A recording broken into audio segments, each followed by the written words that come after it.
Welcome back to Black Lotus Buds. I'm Kevin. And I'm Michael. Thanks for joining us. We're kicking off our 16th episode on the channel, where we're talking all things trading cards. And today we'll be discussing our experience with the Collectr app, the green and black guild in Magic the Gathering known as Golgari Swarm, and remastered sets.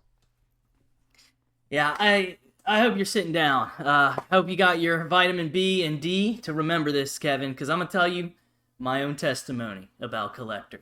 So, I used the app on my phone because I went to download it. I came into some hitch on the internet, and I just used my phone.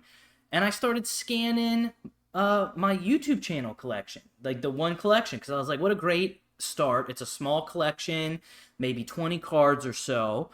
And the first thing I ran into was like it offered to, I could pay to scan after 30 scans. And I just quickly realized I could just type in the card. So I just ignored that. I don't need that ease of effort. I can type. Yep. And I think I scanned a sorcery card, and it was in there, and I was excited. I know they had a bunch of variety, but I ran into a problem pretty much immediately, and that was the quality could not be added. So, example, I had a base set Charizard, and it's damaged. It's a damaged Charizard. Well, when I add it to that collection, as far as the phone app, I haven't been able to lower the quality to damaged. So there is an option where I could put in I paid this amount for it, or I can just put the value, right? I don't want to use the app value. I can just put my own value. But then there's no point in the app. If I'm going to do that, that's what I do on Excel anyway. I'll type everything up and I have a summary. But the point is to be able to scan it and easily keep track of it as it changes. You know what I mean? Yeah. And so for the one collection, although it had some really neat things where it was you could add graded cards or you could add different sets of cards, I really can't use it for that collection because the damage cards matter. The condition matters a lot. So I haven't explored if I could log on to the browser one, because I think I have to install it too. I think there might be some more options, but I don't know. And for PSA cards, I'm kind of I think I can actually add it to a PSA collection with PSA where they actually hold and all keep, they make sure all your cards are right, and then you can sell them through that anyway. So it's I don't know why I would do that. I think for me, I'm gonna maybe take the bulk cards I have that are all pretty much brand new, or maybe even start a new one where I just assume they're all kind of near mint kind of deal. But I really want to be able to put the condition in there, and I haven't been able to do that. That's the one hitch that has kept me from, I just deleted the collection I started working on because I was this isn't really convenient. Where did you end? What did you do for adding cards and stuff? Well, let me just add to that. I would think it might be useful for you when you're ripping open new packs to maybe throw your pack opening collection into Collectr, because you're right. I didn't see any ability to change the condition to damaged, but there is an option that was showing me that it's coming soon, where you're able to put down if you actually have a PSA graded card and what that grading is for that card. Yeah, and I think they're gonna soon put the value. Do that. Yeah, you could do that already, and I ran into a little problem because I almost did that with the Charizard, because I was going to do a PSA 1 Charizard. But the problem I ran into was that I was thinking about it, and they're just not equivalent enough. Because, what if... Well, first of all, they weren't exact value, so they were $80 difference. But, maybe forgiving that, I was the PSA 1 could theoretically even be less than the value of an ungraded raw damaged card. Right, yeah. So I was I didn't want to try to fake it. I'm not going to slam my head against the wall. I just decided I'd let it go basically.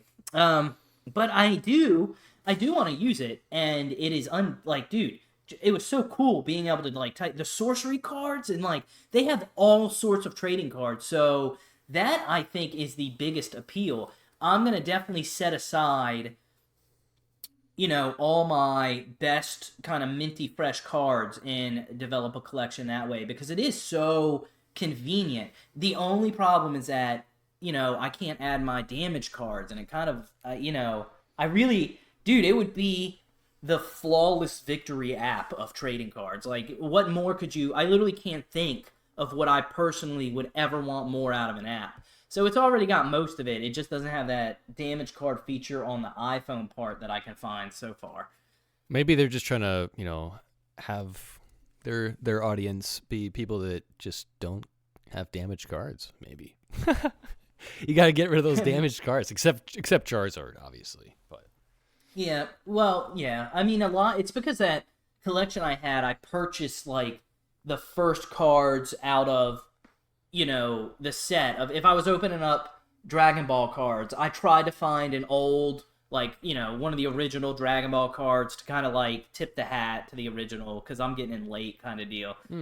So they all ended up, like, I have a magic, I think it's a sample, an alpha sample card. It, like, the corners are rounded different, I think. And dude, I'm not going to be able to get one of those in a mint, a gem mint.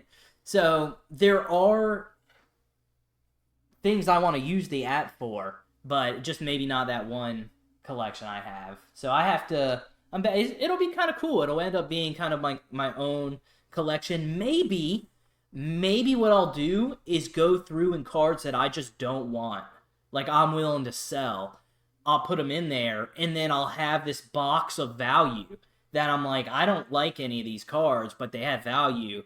And then at a glance, I can be like, it's $1,000. And then maybe one day I put it on eBay for like 500 to 1,000 or something. Yeah. It is an easy way of housing all sorts of these different, like, card games, like, the difference with Pokemon and Magic. It has everything.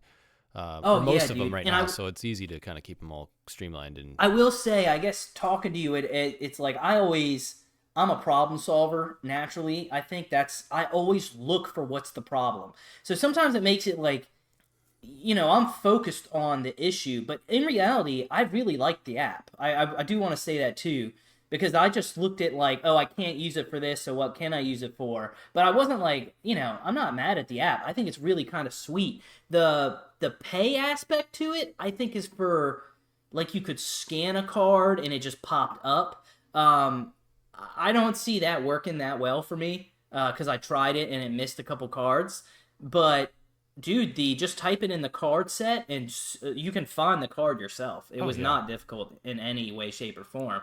And it pops up all sorts of cool info too. So like the Charizard, I'm clicking on the Charizard, it shows me the price, and it shows me, I can select PSA, Beckett, any grading, and click 1 through 10. There's all sorts of info on there. But I just think and I do want to explore the internet side too, like the Chrome, because there was some difference on one of the reviews I had read researching them, and so I'm hoping like maybe that is on the desktop version, and that the phone one is just meant to be more more approachable or something. Yeah, I was using it on an iPad, so I would think it's very similar to the one that you were using on the phone. But again, I've used it for just the packs that I've ripped open for the most part. I mean, other ones that I've bought on TCG Player and maybe the local card shop down in my neighborhood, I've added those cards. So how many do you have? It. Like about thousands or hundreds? About 1,300.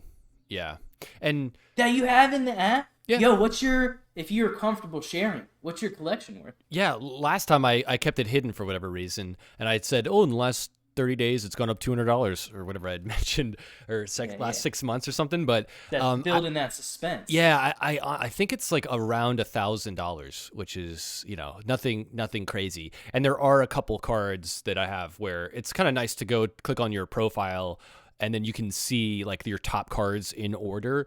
And I've got like a handful of cards that are worth more than $20. Does it feel good though? Like you Are you happy kind of knowing you've got this like grand in your pocket on your phone that represents like your stash? It's nice to be able to keep track of the value in real time. I think it's going to kind of hide anything further than 6 months in the past unless you purchase the app. So maybe I would need to just, if I'm going to use it for free, then I would just need to jot down once a month or every couple months the overall price so I don't lose that if I'm not going to pay for it. But I think it's just neat knowing at any time, if there's a card that I have, to your point, like you're looking to sell or offload a couple cards, you can just quickly see what's your most valuable cards. Do you use them? Are they just sitting in a binder? Have they just been sitting in a binder? Have they gone up in value? And then you can decide if you're going to get rid of them or not.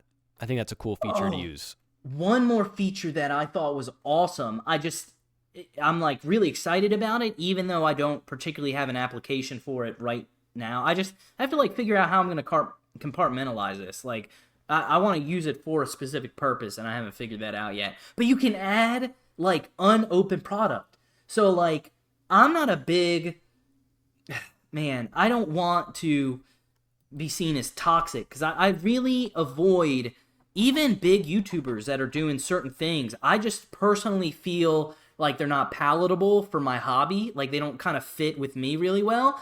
And buying and kind of saving a product to resell is kind of one of those. But that being said, I still sometimes, I have some product that I haven't opened that I kind of just keep aside. I don't know if I want to put it on a shelf, open it myself. Maybe I will resell it too, which is kind of the, the hypocrisy of that statement. I feel sometimes, but I was excited to see, I had set aside, I don't remember what set it was. It might have been 151. It was like white and yellow. I can't remember. Surging Spark maybe, where I had 4 packs and I had a really good pull. And I was like, you know what? I'm just going to save these 4 packs. And so it's kind of cool being able to, I can throw packs of cards on there or an Elite Trainer box and see the value. I think that's really neat. You could even just have like a display where it's like your Pokemon display, but you have it in your Collectr app. Like, so you're like, my display case is worth this much right now. I don't know, man. I thought it was kind of neat. I think you're talking yourself back into it. Well, I'm into it. I'm sold on it. Okay. I'm like, the problem I saw with it was I wanted to put my one collection in it, and I couldn't because I couldn't put the damaged cards in. And I didn't want to have to go, I'm not going to create work for myself. It's like I need to make this app work for me. If I'm working for the app, I'm not going to use it. But I am going to use it. I just don't exactly, I think I'm a little overwhelmed with the thought of going through my old cards and seeing if they're near mint. Because I'm like one of those weird people. I don't want to use the app if I'm going to fake it. Like, I want to be like, no, I'm looking at something accurate. And eventually I'll get there, and it's going to be kind of cool. I'm definitely sold on it. I didn't, I'm not sold on using it for that particular collection. Because that was the one I sat down to do. I was like, I've never tried it. So now I see what it's good for. And, by next week I'll have something in there. I just don't know what. Well, I'll be eager to figure out how you're using it. Because, I've just thrown my cards in there and they've sat. And it's nice to just have that ability. Like I said, I use it for potentially reselling the cards. And that's how I get the value out of it. And it works. It's really easy to use. But now, I believe we'll jump into our next segment. It is time for This or That. With both cards in hand, which would you play? And tonight we're going to be pulling 2 cards from the set Foundations. So, Michael, this tonight is Sire of 7 Deaths. It's a 7 colorless mana creature featuring an all-consuming 7 power, 7 toughness Eldrazi. And it has the abilities First Strike, Vigilance, Menace, Trample, Reach, Lifelink, and Ward, pay 7 life. That tonight is going to be Herald of Eternal Dawn. Also a 7 mana creature featuring a 6 power, 6 toughness Angel of Light with abilities Flash, Flying, and it reads, you can't lose the game and your opponents can't win the game, which means, your life total could go into the negative, and you'd still be all right. So, with both in your hand, Michael, which would you play? Oh my god, this seems so easy. Like, Sire of the Seven Deaths, I'm not going to lie, without having the Magic the Gathering arena in front of me now, where I can, like, scroll over what each of these things mean, I just assume this is very powerful. Like, a very powerful creature. Does it have 7 hands? 4, 5, 6, 7? I think it has 7 hands. I guess those are his 7 deaths, or his own hands. That's pretty neat. But, dude, just Herald of Eternal Dawn. This chick, with her wings and heavenly, I think that's representing the strength of the card. You can't lose the game, and your opponents can't win? How is this not... Like, it doesn't even matter what the other card is. Like, if you play this, and your opponent can't, like, counter it, I think you've won. So I'm going with Herald of the Eternal Dawn. Yeah, that's my pick. I'm going with that. Well, I love it. And you're right. I mean, when you see a card like that on the battlefield, this now becomes the focus of, say this is your card, your opponent has to deal with this card. There's no ifs, ands, or buts around it. So if they can't destroy this creature, and let's say you're just not blocking with it, maybe you're not even attacking with it, you're just letting it sit on the battlefield, there's nothing your opponent can do until they get rid of this card. So, oh my god, that goes away if you kill the creature, you're saying? Yes, that ability doesn't exist out there. Oh. Yeah. But, I mean, if you're looking at both of them as which is going to pretty much shut your opponent down, at least for the time being, right away, this card is going to be the one that'll do it. The other card has that ward, pay 7 life, which means if they were to target Sire of 7 Deaths, they have to lose 7 life in order to target it, which is a really cool mechanism in itself. And I would lean towards Sire in most cases, but overall, when you have the ability, you can't lose the game. That's strong enough to just be out there. So I agree. I kind of misunderstood. I almost thought that was like once this has been played, that is just a fact. So I might have gone with this. But either way, I think it's a good choice. Like, it's still... Dude, if I was in a shop and someone was giving one of these cards to me, it's like, I'm happy if I get either, I think. Yeah. I mean, I love these angels. You'll see more and more angels that have fun abilities, kind of like this one, where you can't lose the game, your opponents can't win. Angels stack with other angels. I mean, again, it's just, I'm like, you could just pick any monster in the game of Magic, and other goblins will help other goblins. So I guess it's true with every type of creature. But angels are these ones that are really neat with these weird kind of mechanics, especially when they have flash. That's meant to surprise your opponent, and I love those abilities. But we can switch topics and jump into the guild, the Black and Green Guild in Magic. Golgari Swarm. Black and green. So, okay, black is you resurrect stuff from the dead. Green, I don't really remember what green is, but I remember playing you and you having, like, big, tough, like, it takes a little time, but then you get a big, tough monster. Now, am I close on these colors? You're so close. That is perfect. Yep. That's exactly how these two work. So... The way I describe Golgari Swarm, this guild in Magic, the Gathering, it's where life and death go hand in hand to inevitably grow a mass of creatures acting as one organism that intends to swarm the opponent until victory. So it's a lot of ramp, play a lot of extra lands, a big heavy focus on interacting with the graveyard as we all know it. And in the strategy, death brings life. So you're going to see, you're going to be sacrificing some of your creatures to trigger abilities of other creatures you may have or other enchantments you have. You'll see a lot of when, maybe one of your creatures dies, the opponent will lose a life and you'll gain a life. You'll be exiling cards. You said this to me before, and I kind of like was like, I don't know about that, but you were like, every time you present a set of colors, I'm like, I really like that set of colors, and I already feel that way with black and green, because it's like, I think the only thing that I like about red is that bombardment deck. So I want to combine that with everything, but feeling like, ramp, ramp, ramp. I mean, maybe it's the language you're using, but it sounds like a pretty exciting deck.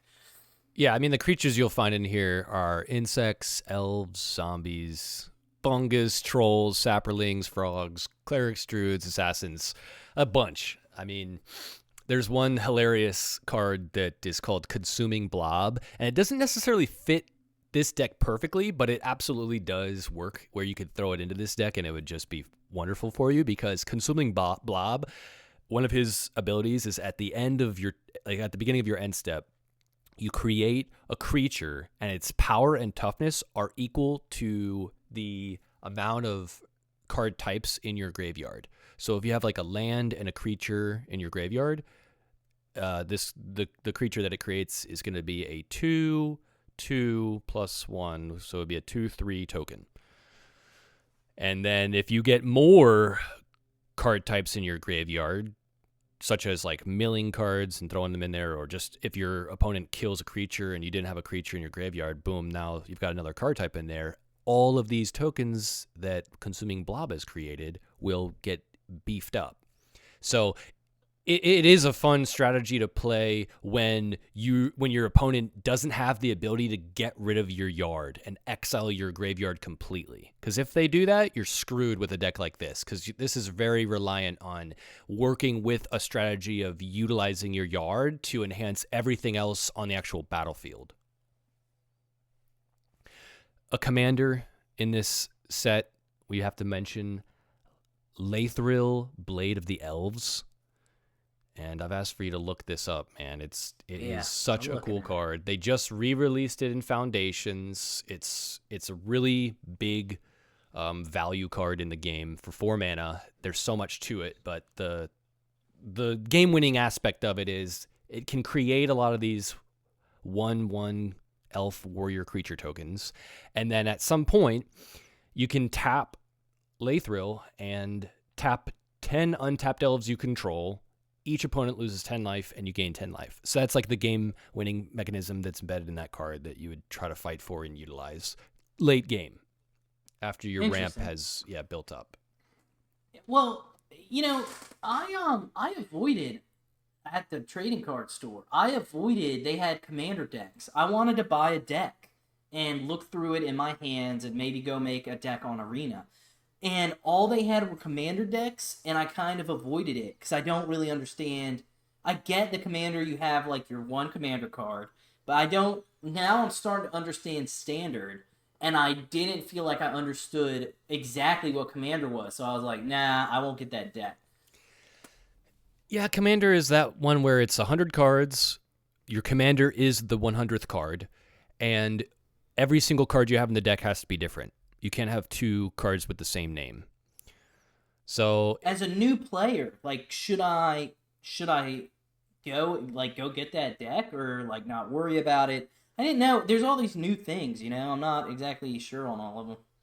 I would say, and again, this is just from my own experience and what I like, but I liked standard for many reasons. I'll just touch on a couple right now. One is that it's only from the newer sets, so anybody who's super experienced, who's been playing the game for 20 years, they can't use a card that's been out there 20 years that is like the most OP card in the game. That's the most important distinction, I think. Yeah, so they have to use new cards from these new sets, so everything is somewhat even, especially if you're collecting cards and playing in person. It's like, yeah, you could buy the card off of TCG, but if you just get a whole bunch of sets and boxes and bundles and stuff and random packs and single cards, you'll have enough to be really competitive against anybody else's strategy in standard. And with 60 cards, it's a little bit more manageable to create your own strategy or to take a strategy and tweak it ever so slightly. And it's easy to kind of go through the reps. And that's, I think, like a big point. Could I buy it? Like the commander deck and just make a standard deck out of it, or would that not translate well? It would be better to like have a standard strategy and then pull build out off duplicates and then use that as like a foundation for a commander deck. Yeah, because with commander, it is meant for long term, right? You have 40 life when you play with commander. In standard, you only start with 20 life. So in commander, the game is going to take a lot longer in most cases than a regular standard game.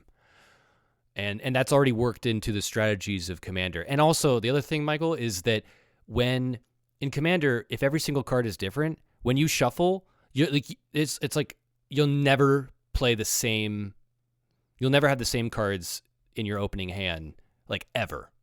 No matter how many times you shuffle. Whereas in a standard deck, and you have a couple duplicates, you might have pretty darn close to the same starting hand that you started just last game if you play another game that, back to back. And so that's where I say for a newer player, it's easier to learn the game when you have that strategy working for you. And you have the understanding, and now you're just seeing a couple of variations of different cards in your opening hand or cards that you're pulling early game, and can kind of learn how to utilize this strategy that you've designed to beat your opponent. Yeah, no, you're 100%. That's how I feel about it too, and that's why I didn't buy it. I just couldn't remember. I was like, what? And if dude, it's too intimidating opening up to all the sets. I feel very comfortable like jumping in and knowing at least the knowledge I need to master this game is within these 3 sets of cards. And like I'm not going to learn it while they're, standards open. By the time I would learn it, there'd be a new, 3 sets out. But I'm okay with being, kind of mediocre and casual. But dude, it's just like opening up to all the cards. It does seem very intimidating. Then again, if I could, found somebody that was brand new too, and we both were just buying a, pre-made commander deck, I'd try it. But it's hard just finding any trading cards right now. Yeah, you have to be committed for sure. Yeah, I was picking up Pokemon Journey Together that I got, and I was looking for Magic while I was there. Nice. Well, Glissa, Sunslayer, is one other card in the black and green deck. I want to bring up that card. It's just such an OP card because it has other abilities on it, but the first 2 abilities it has is First Strike and Death Touch, and that right there is the craziest one of the craziest combos of abilities in the game. Because when a combat happens, and let's say the opponent has a 20/20 creature that they're trying to block you with, this creature is going to pre-combat. That First Strike is going to deal its 3 damage to that 20/20 creature, and with Death Touch, that means it's going to kill the 20/20 unless the 20/20 has Indestructible. So having that combo is just the craziest, darkest, tribute to this fun little Golgari, deck idea. I had to bring it up. So these are both, because you can only have one of these, right? Like you have to choose if you were playing Commander, because you can only have one legendary creature. You can only have one card of its kind, and if you have a commander, your commander would be a legendary creature. So yeah, I mean, you would just have one Glissa Sunslayer in there, for example, if you wanted to throw that into your commander deck. But even so, like Glissa is a great commander on its own, just with that First Strike and Death Touch ability, and whenever it deals combat damage to a player, it starts triggering some cool abilities, which can help you early game. It's only 3 mana, so it's a cheap card.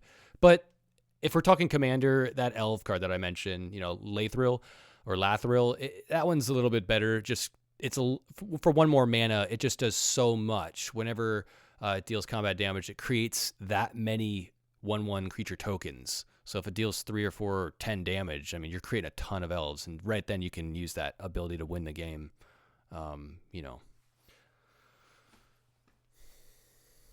still haven't seen. Now, the more I learn, the more I'm ramping up. I'm waiting until you present one of these, and I'm just like, that's the one.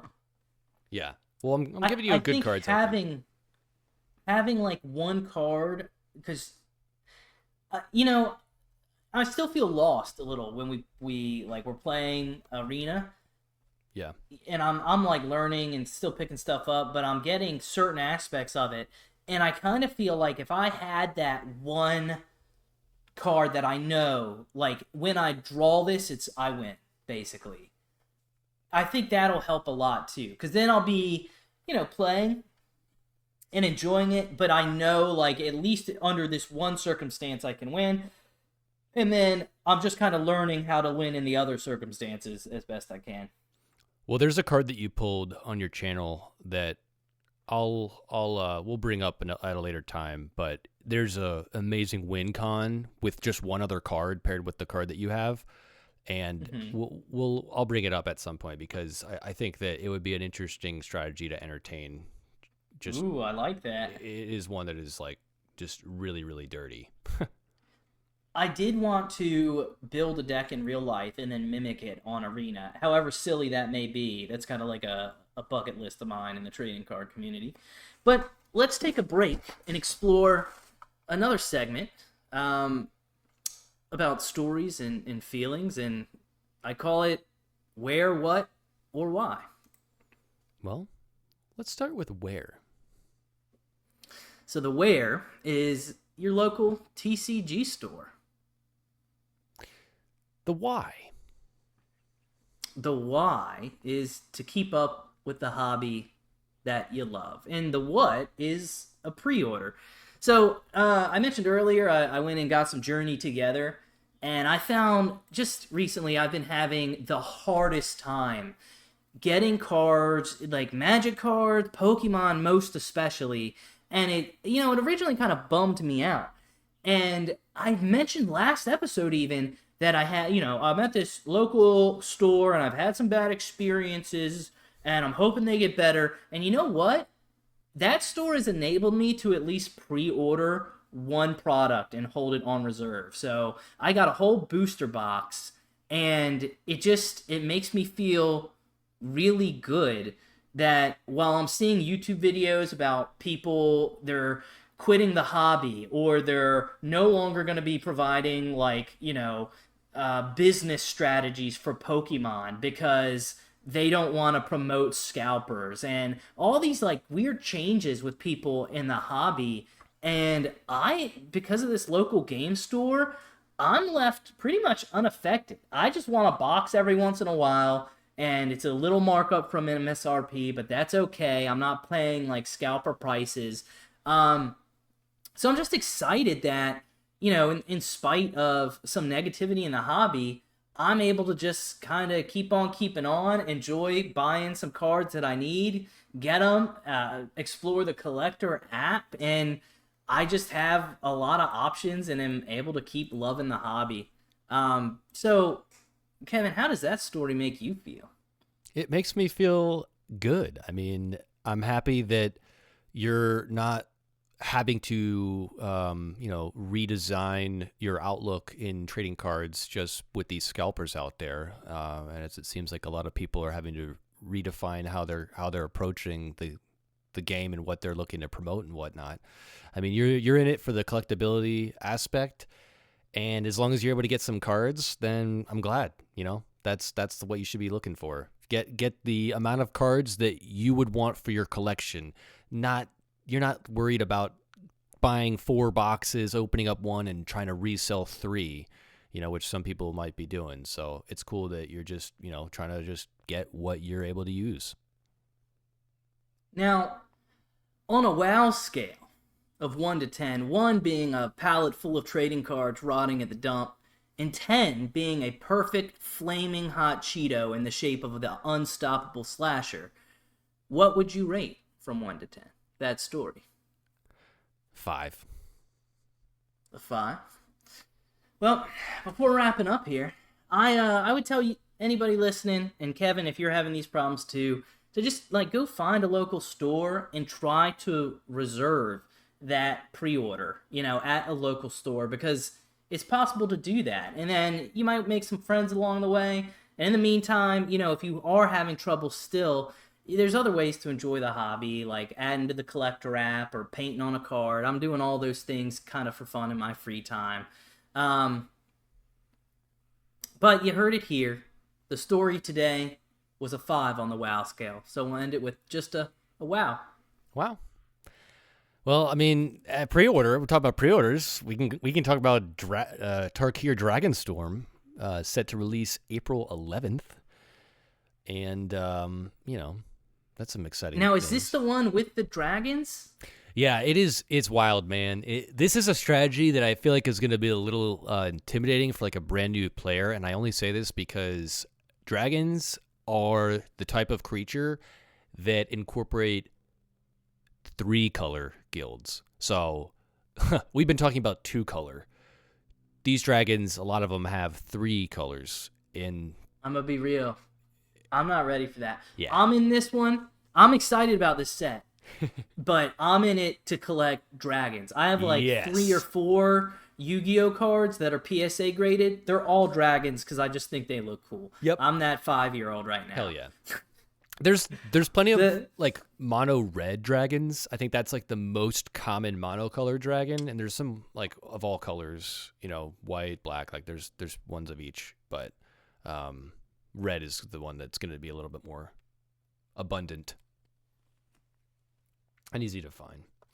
But I mean, we can kind of transition from that into remastered sets, which is what we were looking to talk about tonight. I mean, what are remastered sets? This isn't like Tarkir. Tarkir is just dragons, and dragons have been around in Magic before. But remastered sets, they feature set-defining cards and the, historic or iconic mechanics from the original release. So recent sets that dropped that were remastered were Ravnica, Dominaria, and then most recently Innistrad. And I wanted to ask your opinion, or ask you even with other trading card games with Pokemon and others, have they remastered sets, or has this been something that's been big with those other games?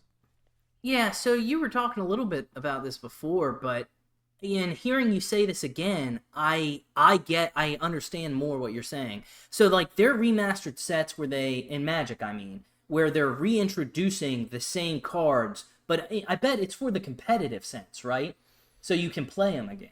In Standard? Am I picking up yes, that correctly? You're picking up what I'm putting down. Yep, and it was a heavily opinionated conversation that I was kind of eavesdropping on when I was at my local card shop the other day, because there was a really experienced player who sounded like he had been in the game in Magic for over 20 years, and it seems like he was leaning away from this type of a print, this type of a set.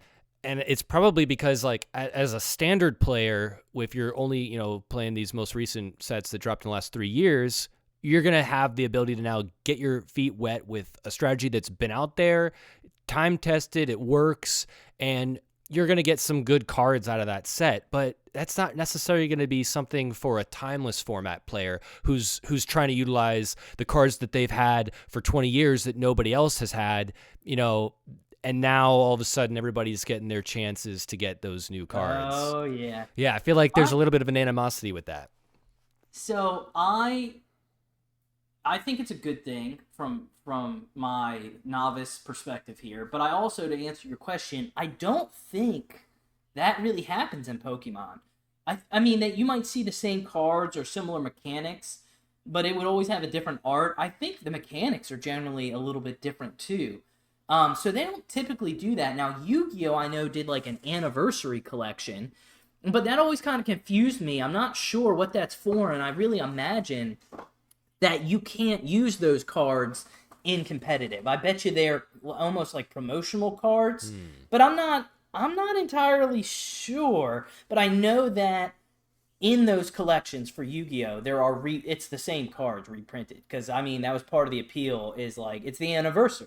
It's from the first 25 years ago. It's from that collection of cards. Right. But I feel like it was more collector driven. I'm not entirely sure, but I think it's a great idea to kind of subtly add those cards.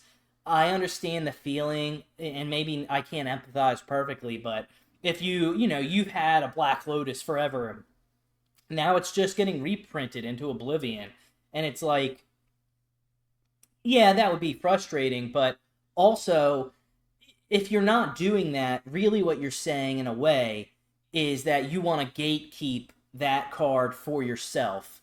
And it's like, from a collector's perspective, oh yeah, I get that. You want the exclusivity.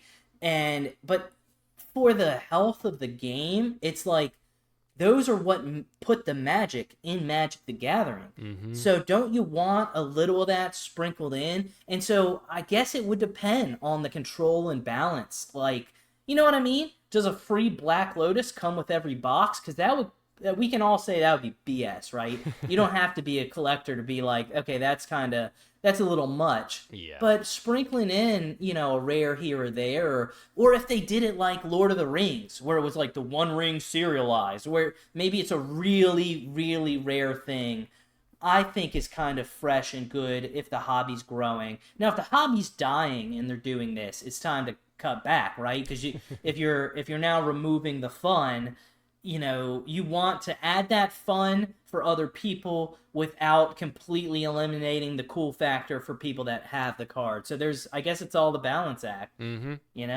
Yeah. And, so like some of these reprints are just from a few years ago. The Meat Hook Massacre, one of my more favorite cards, just because I pulled it in the set Innistrad Midnight Hunt from about 5 or so years ago. And that was one of the cards that was also reprinted and re-released in the Innistrad Remastered set. So what did I end up doing? I took a chapter out of your book, Michael, and I went on to a website to purchase a PSA 10 regular art foil one of the Meat Hook Massacre. There was only 2, at least at the time of me buying it. The population was just 2. So I bought one of them, and now it's currently on its way, and I'm excited to get that card and have it to look at and enjoy and bring me back to actually ripping the pack that I opened that actually had it as a card that I currently have probably destroyed a little bit in the use of playing it all these years. But hey, it's in a sleeve, and it's been doing me well as far as winning games, so you can't complain. You gotta love it, dude. I mean, I feel like you've got another level of attachment to your cards because you have like it's kind of like when I played Pokemon on the Game Boy, right? I picked Charmander as my first Pokemon, so I will forever be a fan of Charmander in a way because I went on an adventure with it. Mm-hmm. You know what I mean? Yeah. And I feel like you're doing that. You went on your adventure with Meat Hook Massacre. And now it's like you're more fond of it because of that. Yeah. That's pretty cool. I think Unstoppable Slasher will also be a part of this, the same Well, thing. That's like a card that I learned before, I barely knew anything about Magic the Gathering, and I started to know the name Unstoppable Slasher week to week. Yeah. Yeah. If you ever make a black deck, you got to put him in there, please. Do it for us. You're right. Now, dude, I feel like red and black should be my first one because I'm obsessed with red, and I feel like black will complement the. Because can I fish tokens out of a graveyard, or is that a no go? No. Once a token disappears, it's if it dies or it exiles, it's like it's just gone. I'll have to find like a red and black card. Or some red and black creatures that spawn a like Eureka. I'm imagining just pulverizing the opponent, and then like they clear it, and just how heartbreaking is it when I'm like, no, they're back, they're undead, all right, they're coming back. Yeah, you think you've got it. That will be the set that the guild that I'll bring up next podcast. Then we'll discuss black and red. Rakdos. Actually, we might have already talked about it, but if not, we'll bring it up. Have we talked about it? I can't remember. Gosh. We've done a lot. I learn something every time, but I can't ever remember the names and the colors. Like I remember the mechanics better. Yeah, I don't think we have talked about it, so I'll definitely make sure that we throw that in there. Well, listen, do you have any other topics you're pressed to talk about? Or are you ready for our final segment? Let's jump into it. I'm eager. Now, I've been reformulating this a couple times, and I think we've found a natural evolution to the original game that I think you and I really liked, Kevin, and we both liked it. And now this is the next level, and I'm gonna call it First of all, I'm going to say it's the greatest segment in the universe, okay? Oh, yeah. You've never seen a segment better than this. I walked into a bar the other day and someone recognized me. They said, "You look like you've created something fantastic." And that's where we are. This one is called Sejum's Murder. It's a game with points, prizes, power, and progression. So let me take you on a journey. You are in a deep slumber. You begin to slip further down than you've ever been before. Suddenly, your dream breaks. You see within your own mind's eye a chasm of space and time and a small floating slab with a bottle atop it. There in the darkness of space, you feel your toes in this red glowing powder settling in between each toe. And there seems to be red sand swirling all around you, carried by a warm, pleasant, mysterious wind that smells delicate, fresh, and aquatic. Your apparition approaches the floating slab. You gaze at the bottle. What will you do?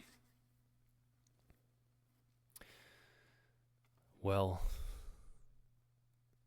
I remember breaking a bottle. I don't know if that was me dreaming or me doing it in real life. So I would like to just hold the bottle this time around.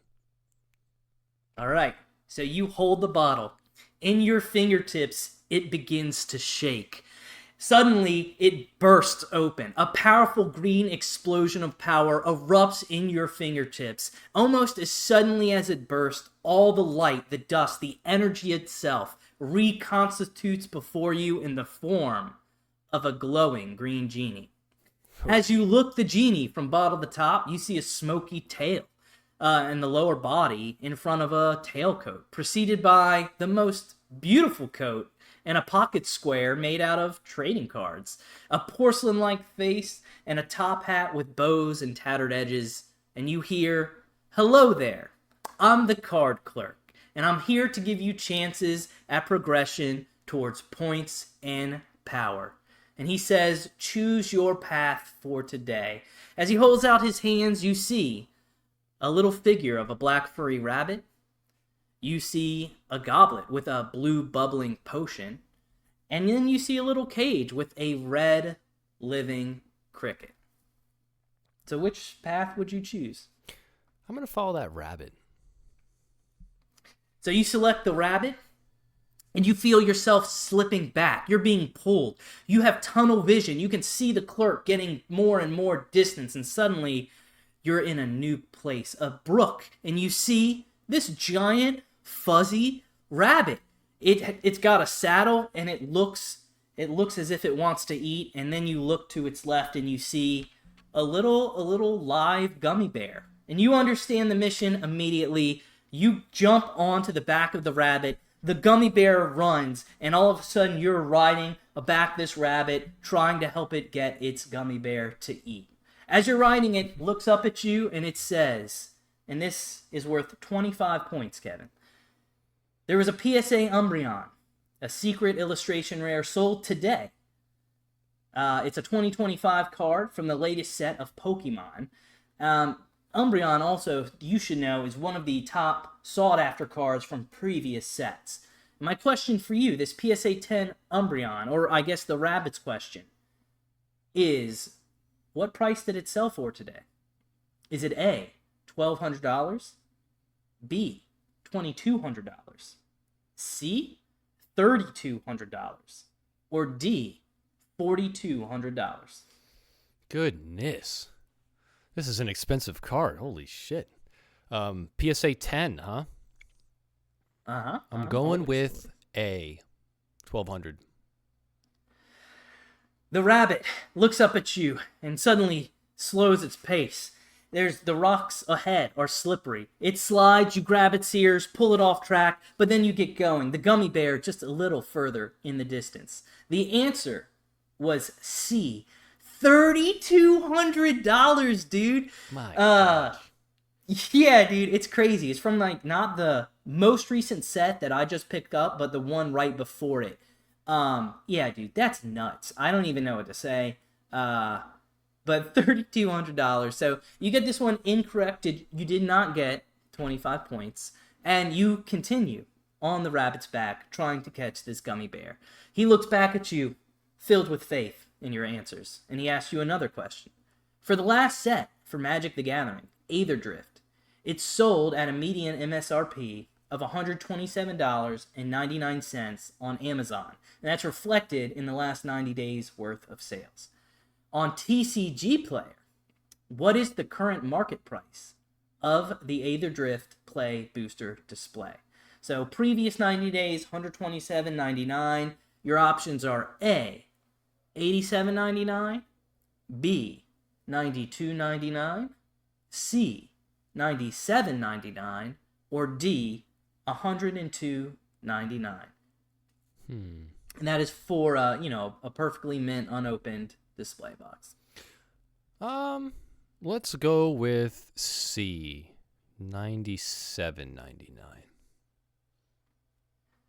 The rabbit looks back again, slips one more time. The bear gaining in the distance. You see a smirk that you never expected to see on a live, living gummy bear, but there he is, and it's offensive.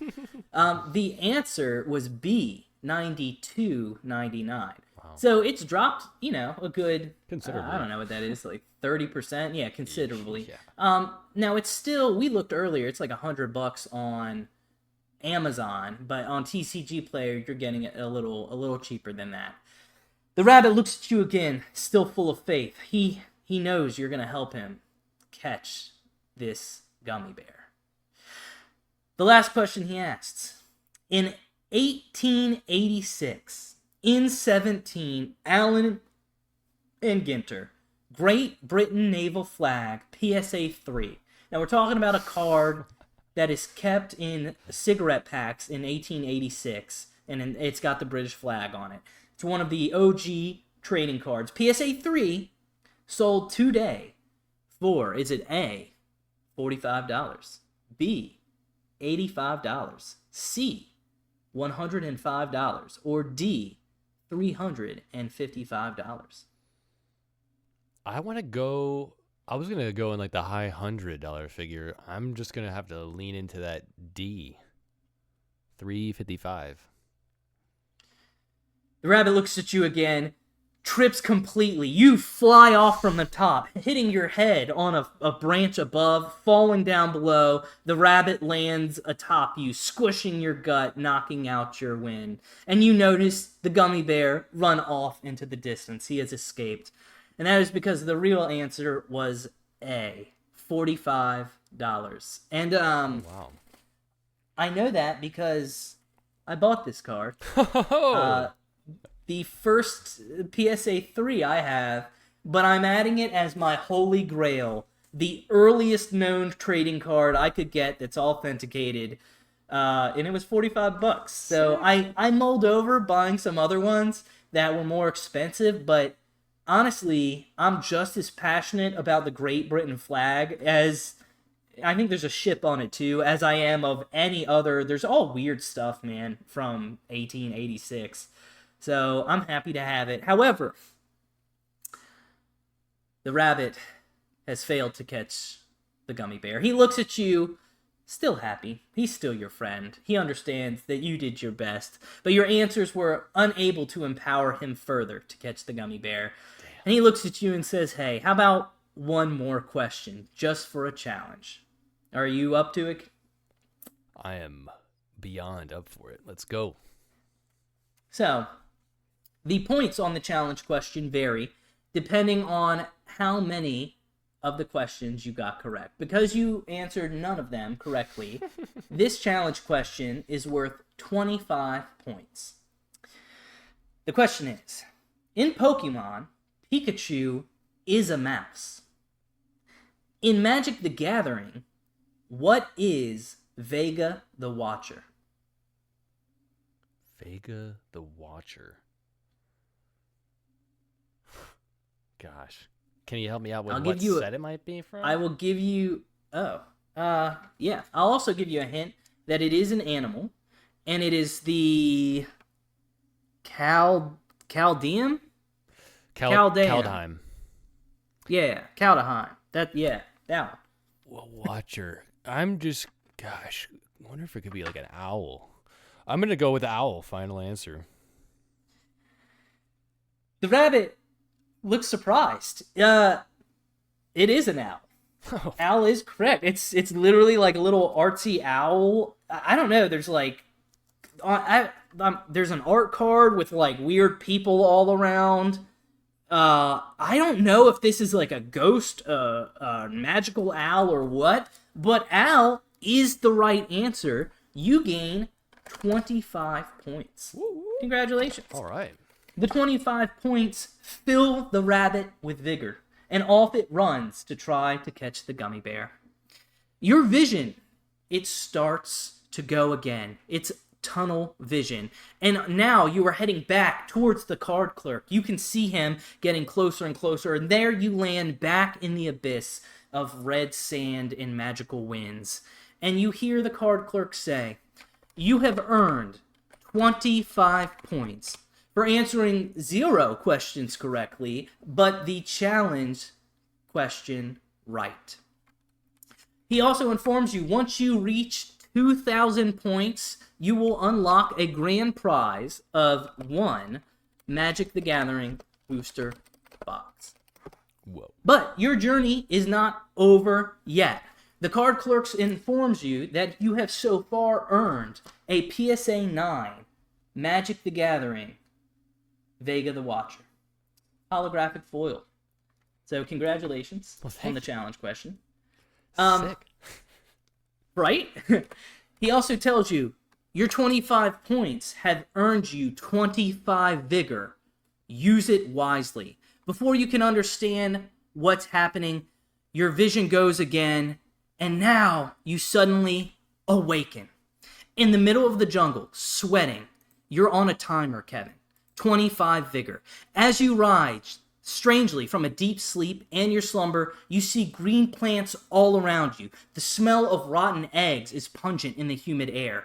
Filled with vigor, you begin to sprint, leaping around the tree roots and small creatures living on the jungle floor. You arrive at a clearing to see a red glowing apple hanging from a vine. It looks as if the stem is going to break, and it spins right before it snaps. Will you take the apple from the vine? No. You don't take the apple from the vine. It falls off and rots, and as 25 seconds have gone by, your 25 vigor has run out with the apple rotting, and suddenly you are exhausted and you fall back asleep. And that, as you collapse, will end our segment and conclude Sedgum's Murder, a game with points, prizes, power, and progression. Congratulations on securing the PSA 9 Vega the Watcher and earning 25 points towards a booster box. I hope you liked the episode. We're going to do more stuff like that in the future.